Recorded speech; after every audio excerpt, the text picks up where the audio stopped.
en une phrase, Oui, qu'ils prennent leurs responsabilités très important. en prenant en compte li nga xamante ne moom mooy soxla Sénégalais yi. En prenant en compte l'équilibre de ce pays. Oui, En prenant en compte Nabou la stabilité de ce Sénégal. ñoom bu ñuy jël seen décision tey nañu xalaat décision bi ñuy jël ban incidence wala ban conséquence si c'est le terme que vous préférez lay am ci réew mi lay am ci ndaw ñi lay am ci gis-gisum politique xam nga parfois damay jékki-jékki dégg ñu naan ma on parle tout le temps de politique sur ce plateau mais on en parle parce que la politique fait l'actualité de ce pays xam nga lu ñu tax a dagg sunuy faje sunuy nelaw fajar ñëw toog fii bokk ak nit ñi li jëm ci wàllum xibaar li wàllu ci wàllum actualité nekkuñu fi di parparloo amuñu boobu temps. Cette chaîne s'appelle la chaîne du peuple. effectivement. Quand on est là kaddu bu ñu yëkkati kaddu askan wi la wala ma corriger kaddu ñenn ci askan wi la bu fekkente ne concerné wul askan wi yëpp wala la totalité de certaines personnes ne se trouvent pas boog ñoom jàpp nañ ne bokkuñu ci askanu Sénégal xëy na kon dañuy ay japonais wala ñu nekk ay coréens waaye ñun Sénégal gii ñuy dund fii di fi yeewoo di dund jafe-jafe comme tout le monde di sentir climat de tension comme tout le monde di nekk ci situation politique boo xamante ne nii dents de scie la maanaam dafa mel ni dollar rek di yéeg ak a wàcc warul mën a stagner benn côté boo xamante ne dañ naan lii démocratie la ñuy doxal lii yoon ak constitution ak loi moo ko tëral conseil constitutionnel dama leen di ñaan ñu jël seen ay responsabilités encore une fois ci li nga xamante ne moom mooy décision bi ñu war a trancher tey te xam ne décision la boo xamante ne ce sera une décision lourde de conséquences su fekkente ne teguwul fu mu war a tegu ils n'ont qu'à lire le droit santuñu leen leneen lu dul loolu jaruli char nag jaru ko de ñu nekkuñu combat nekkuñu guerre yaa ngi dégg jarul dara di xew réew mi fii ni mu def moom ba falu moom président de la République Macky Sall noonu la keneen di def ba waaye ñoom falu tamit est-ce que teguñu ko pour encadrer encadrer wala je sais pas. char bu dee char la pas Assane wax de char de moom dëgg-dëgg bu dee génn rek mooy xanaa dëkk bu nekk en situation de guerre char encadrement na mën na nekk assurer la sécurité de ce pays loolu yëpp mën na nekk parce que nag gouverner dëgg-dëgg c'est prévoir mais dama ne conseil constitutionnel bu war a joxe am décision rek warul mën a tax dëkk bi yëngu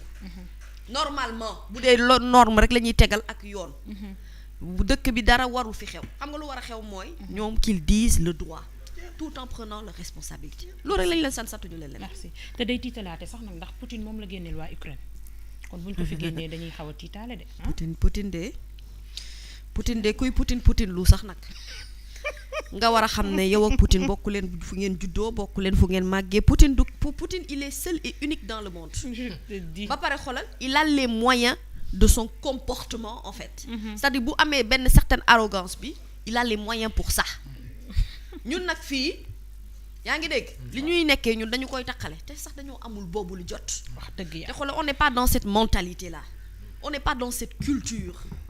ñun li ñu nekkee mooy nañu doxal dëgg ñu doxal li nga xamante ne moom la constitution sénégalaise maye mu jëm ci wàllum démocratie nañu ko lu ñuy décider nañu ko faire de manière démocratique en toute responsabilité te xam ne décision la boo xamante ne ni askanub lëmb ñu ngi toog di xaar fan la wànnent di mujjee ki gëtam kon nag na dëgg rek feeñ dëgg kese te yàlla rek a tax loolu rek lañ soxlawuñu leen merci mami sànq li nga doon wax foofu laay ñëwee parce que li nga wax dëgg la les gens devraient même se réjouir de voir des gens aussi pertinents di wax ci li nga xamante ne moo soxal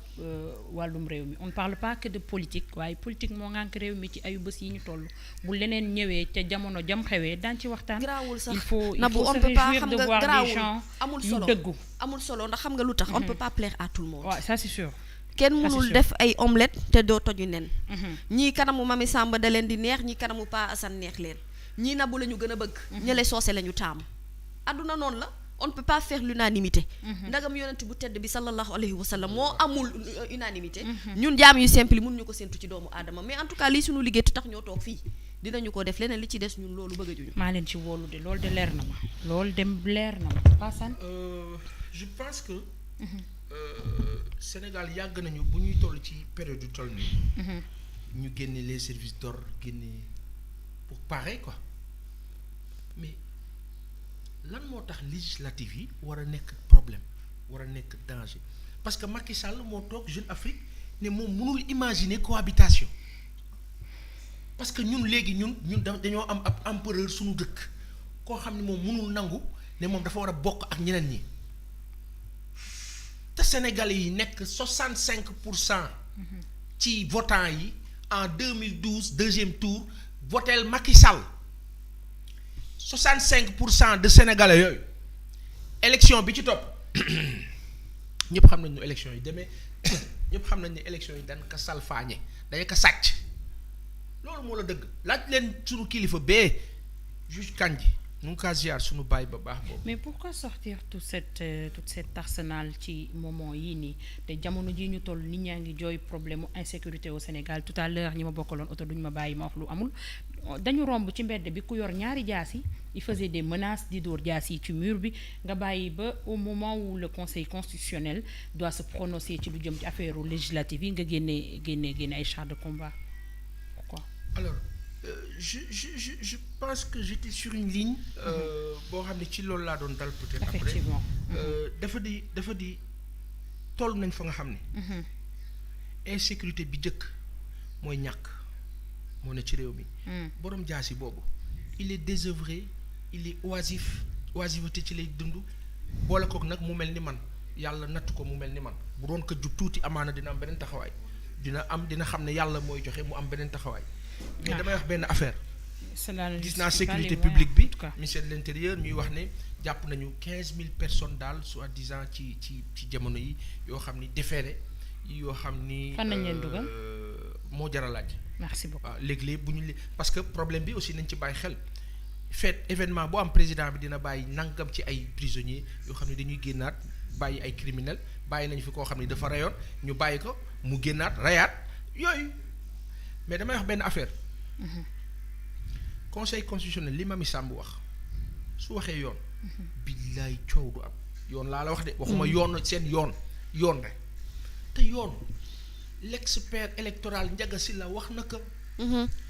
li mu wax dara du ko dindi. te kilifa yi jàng droit yëpp xam nañ li Ndiaga Sylla wax dëgg la leneen lu nu fi def nag keneen ku fi def nag moo di DGE moo def lu Ndiaga Sylla waxul. li Ndiaga Sylla wax ñoom dañ ko def lu leen neex nan ngay jëlee Benno Bokk Yaakaar ngeen ne yee yaay ko ëppale même bu dee benn sa liste yàqu na bokkoo Benno Bokk Yaakaar ëppale benn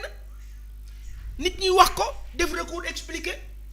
DGE ñëwaat moom ne yee yaay non Benno Bokk Yaakaar problème mu suppléant maanaam listam day baax waaye sans suppléant yow équipe buy dugg te doo am remplaçant sans suppléant pour ñu mën a justifier seen benn bu ëpp boobu dégg nga wax bi. boo dindee suppléant yi benn bee dootul nekk problème ñu jaaree ko noonu cette roublardise là loolu moo la salté la bon te li gën a garaaw ci mbirum Benno Bokk Yaakaar. mooy ñoom dañuy taxaw di wan ñii ne leen faalewu leen ñoom dañuy def li ñuy def moo tax foog sénégalais yi am fulla yi jàkkaarloog waa Benno Bokk Yaakaar yii. ne leen faalewul leen. cër rek la leen di jox waaye comme faalewu leen nu pour di dajale seen ay jeunes ngeen ne da ngeen di dajale ay jeunes ba mercredi ak jàmm incha allah na seen ay jeunes génn da ngeen am doole am kàttan am ay jeunes génn leen nu daje ñu xool kan moo ëppale ay jeunes ña yabaate ñoo jiite Sénégal ak cër bu leen mënti jox te ñoom seen biir ñi nga xam ni bari ak faa bari nit ya baax waaye nit ya baax ci seen biir amuñu kàddu duñ leen may fu nu waxee. te ña baax a fa ëpp. mais ña baax dañ leen a jël ils sont réduits à néant amuñu poste amuñu valeur wala même bu ñu amee poste duñ leen déglu et on a un chef ils ont un chef ils n'ont même pas de patron ils ont un chef Macky Sall fonctionne dans la chefferie alors qu'il faut fonctionner pour diriger un État dans le patronat mooy gëdd mooy l'air altier d'élégance par les actes de l'intelligence mais basé sur la logique humaine de l'amour profond à l'endroit de son peuple que bëggul sa askan doo leen dimbali soxna si te li nu dal mooy un État sans compassion amour affection zéro